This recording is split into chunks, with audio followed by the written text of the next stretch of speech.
नमस्कार दोस्तों, मैं अंकुर उपाध्याय स्वागत करता हूं आप सभी का एक बार फिर से अपनी नई वीडियो में।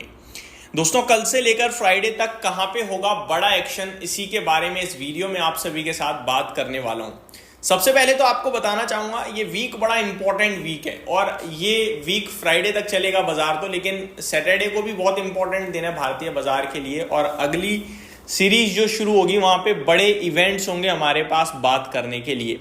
एक एक करके आप सभी के साथ चीजें डिस्कस करना चाहूंगा। शुरुआत करते हैं सबसे बजिंग बात की, वो है अमेरिका। अमेरिका में फेड ने संकेत दिए हैं रेट कट के, और उसके बाद अमेरिका में भयंकर तेजी आई है। अब उसका कितना प्रभाव पड़ेगा भारतीय बाजार पे, पहला सवाल तो यही है।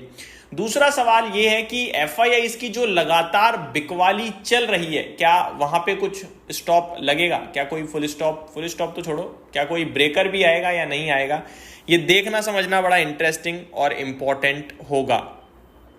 आगे फेड की पॉलिसी जो अनुमान लगाई जा रहा है कि रेट कट आएगा, क्या उसको देखकर आरबीआई एक और रेट कट कर कर इंडियन इकोनॉमी को बूस्ट दे सकता है क्या? ये भी खबरें बाजार में चल रही हैं, तो यहां पे ये देखना भी बड़ा इंटरेस्टिंग होगा। साथ ही साथ रशिया यूक्रेन वॉर को लेकर कुछ अपडेट है जो मैं आप सभी के साथ शेयर करूंगा। साथ ही साथ आप सभी को बताना चाहूंगा, इस वीक के अंत होते होते 29 तारीख जो कि फ्राइडे है, यहाँ पे भारत के प्रधानमंत्री जापान में मीटिंग करने जा रहे हैं। तो ये कुछ बड़ी चीजें होने वाली हैं। इनफैक्ट 29 एंड 30 को मीटिंग है प्रधानमंत्री जी की, तो ये कुछ बड़ी बातें हैं, एक एक करके आप सभी के साथ शेयर करता हूं। अमेरिका के बाजार के साथ शुरुआत करना चाहूंगा। अमेरिका में बहुत ही शानदार तेजी देखने को मिली है, जहां पे डाउ आपके लिए अराउंड 900 पॉइंट तक भागा है, 2% की तूफानी तेजी देखने को मिली। नेस्डैक इंडेक्स में भी 2% के करीब की तेजी देखने को मिली है, 400 पॉइंट भागा है आपके लिए। रसल 2000 1.5% ऊपर था, तो S&P 500 1.5% ऊपर था, तो रसल 2000 में तूफानी 4% के करीब की तेजी हम सभी ने देखी है। अब सवाल ये उठता है कि भारत के ऊपर इसका कितना प्रभाव पड़ेगा।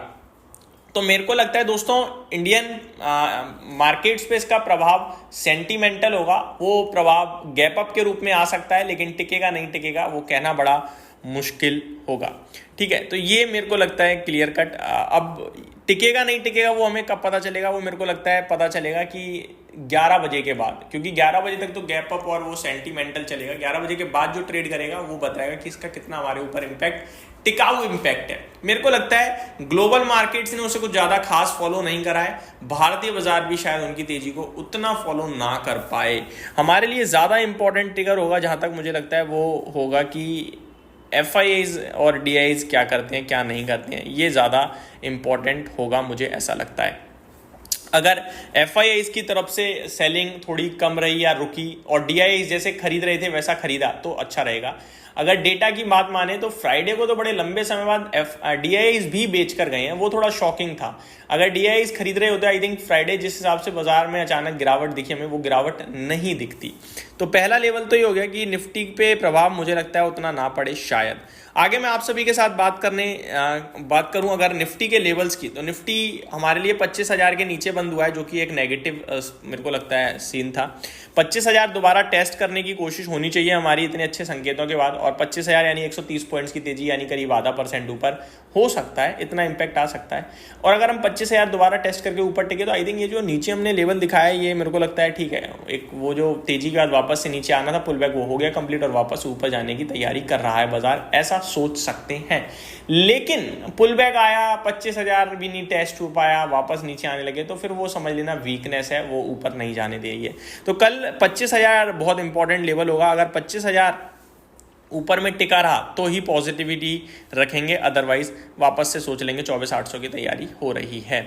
आगे बात करें दोस्तों, अगर हम दूसरे बड़े ट्रिगर की, एफआईआईज की सेलिंग की, तो पहले ग्लोबल क्यूज कुछ हैं। After the Jackson Hole symposium, the Indian stock market is expected to follow global cues, especially the US market. The global market is expecting a 25 basis US Fed rate cut, fueling the liquidity buzz on Dalal street. तो वही बात है कि 25 basis point का rate cut आ सकता है और वही कहीं ना कहीं भारत को भी बूस्ट कर सकता है। तो देखते हैं कितना बूस्ट कर पाता है। एफआईआईज की बात करी जाए तो ये सेलिंग लगातार कर रहे हैं। Anuj Gupta of Ya Wealth said FIIs have been continuously selling in the Indian stock market. However, after the US Fed rate cut buzz, there is expectation of trend reversal in FPI's trade pattern as rate cut buzz has put US bond yield and US dollar rates under pressure. तो ये कह रहे हैं कि शायद ये सारी चीज़ें जो है FPIs को थोड़ा सा बेचने ना दें, मतलब कोशिश करेंगे कि शायद ना बेचें वो। तो देखते हैं क्या होता है। RBI के रेट कट की भी बज़ चलने लगा है दोस्तों। Highlighting the RBI rate cut buzz, Sugandha Sachdeva said, a Fed rate cut could also provide the RBI with added flexibility to consider a final 25 basis point rate reduction in its upcoming policy review, potentially marking the culmination of the current easing cycle। तो ये कह रहे हैं कि भैया fade की जो rate cut है वो भारत को भी एक रेट कट करने का और मौका दे सकता है। Let's see. Russia Ukraine war की बात करी जाए, Despite the Trump-Putin and Trump-Zelensky meeting, uncertainty over Russia-Ukraine war persists.